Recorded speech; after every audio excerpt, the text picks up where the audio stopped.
আর রহিম। আজ alliance for health reform Bangladesh এই সম্পর্কে দুই একটা কথা বলতে চাই।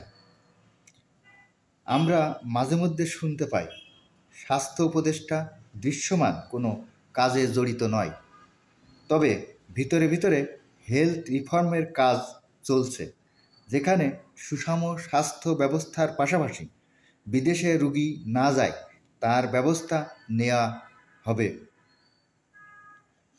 Alliance for health reform Bangladesh সেই লক্ষ্যে কাজ করে যাচ্ছে। তবে এ ব্যাপারে শুধু ঢাকা বেজ নয়, সব অঞ্চলের সাথে যোগাযোগ ও মতামতের ভিত্তিতে গ্রহণযোগ্য ও বাস্তবতার ভিত্তিতে পদক্ষেপ নেওয়া প্রয়োজন। দেশের ভিতরে স্বাস্থ্য ব্যবস্থার যুগোপযোগী উন্নতি, মডার্ন টেকনোলজি ও সেই সাথে রোগীদের বিদেশে যাওয়ার প্রবণতা রোধ করতে হবে। ফলে জানা প্রয়োজন কেন রুগী বিদেশে যায়। প্রায় 60% রুগী পার্শ্ববর্তী দেশ ভারতে চিকিৎসার জন্য যায়। তাছাড়াও থাইল্যান্ড, সিঙ্গাপুর ও মালয়েশিয়ায় কিছু সংখ্যক রুগী চিকিৎসার জন্য যায়। বর্তমানে ভারতের সাথে বাংলাদেশের বৈরিভাব লক্ষ্য করা যাচ্ছে, যেখানে ভারতের অনেক হসপিটাল বাংলাদেশিদের চিকিৎসা করবে না ও অন্যান্য হসপিটালকেও চিকিৎসা না করার পরামর্শ দিয়েছে, যা বাংলাদেশের জন্য শাপে বর। বাংলাদেশও সেটাই কিন্তু চায়। স্বাস্থ্য ব্যবস্থা উন্নয়নের জন্য যা যা প্রয়োজন: 1. ডাক্তার ও রোগী রেশিও অবশ্যই বাড়াতে হবে। যেমন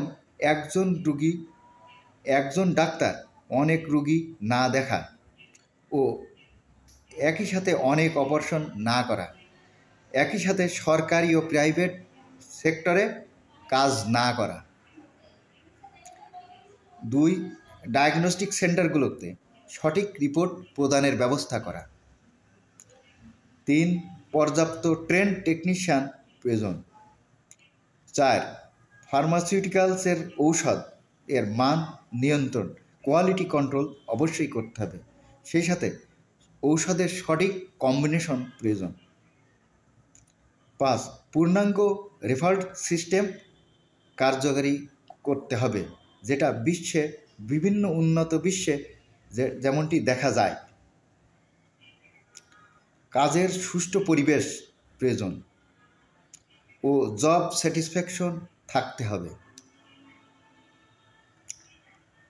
যেখানে অর্থ ও কাজের পরিবেশ দুটাই জরুরি। আমরা সবাই জানি,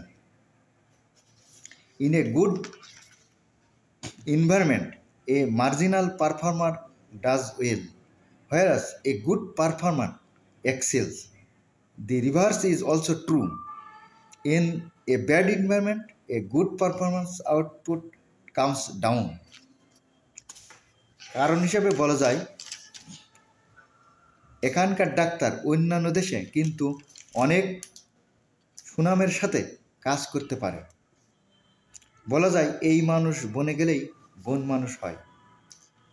অধিক মাত্রায় দুর্নীতিপরায়ণ একটি দেশ শুধু স্বাস্থ্য ব্যবস্থায় দুর্নীতিমুক্ত থাকতে পারে না।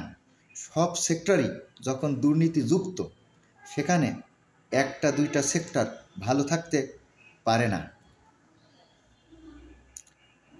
এবার চিকিৎসার জন্য বিদেশে কেন যায়? রোগীদের চিকিৎসকের প্রতি আস্থার অভাব, চিকিৎসা ও ডায়াগনস্টিক ফ্যাসিলিটি ও মান সম্পর্কে সন্দেহ, রোগী দেখার সময় স্বল্পতা, ডাক্তারদের আচরণ সম্পর্কে প্রশ্ন, সাথে সাথে রোগী ও রোগীর অ্যাটেন্ডেন্সের আচরণও প্রাধান্য দিতে হবে।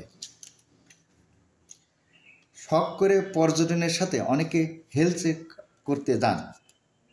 সামর্থ্য সম্পন্ন অথবা ধনী রোগীদের অধিক মাত্রায় বিদেশে যাওয়ার প্রবণতা।